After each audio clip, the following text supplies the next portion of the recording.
থাকবে। এই যে ঝি,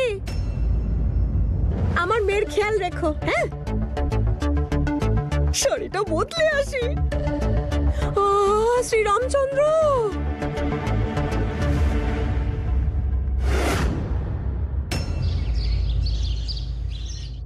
এক মিনিট, আমার ফোনটা বোধহয় ফেলে এসেছি। তোমরা এগো, আমি আসছি। এখনকার জন্য তো আমি সামলে নিলাম, কিন্তু এই কথাটা আবার উঠতে পারে।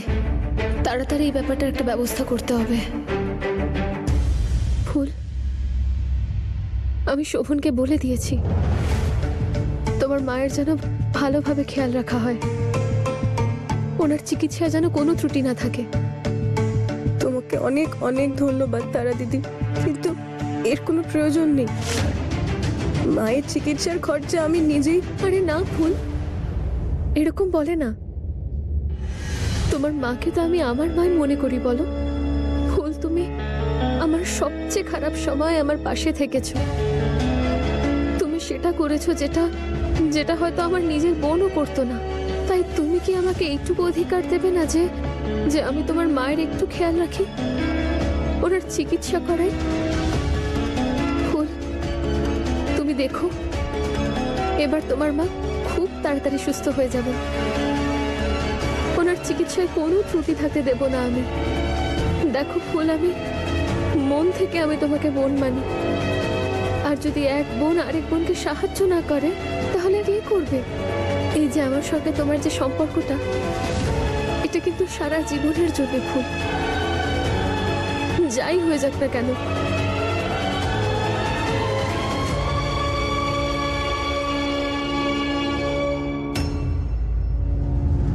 তোমাকে আমার হাতের মুঠোয় রাখতে হলে সম্পর্ক নিয়ে যত ড্রামাই করতে হোক না কেন আমি করব, নাহলে তোকে বোন ডাকতে আমার বই গেছে।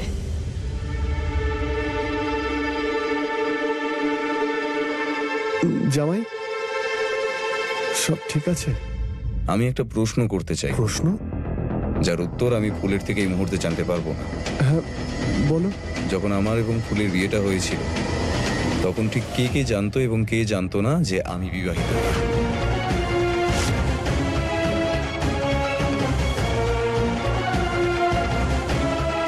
জামাই, তুমি ফুল কি জানতো যে আমি অলরেডি বিবাহিত?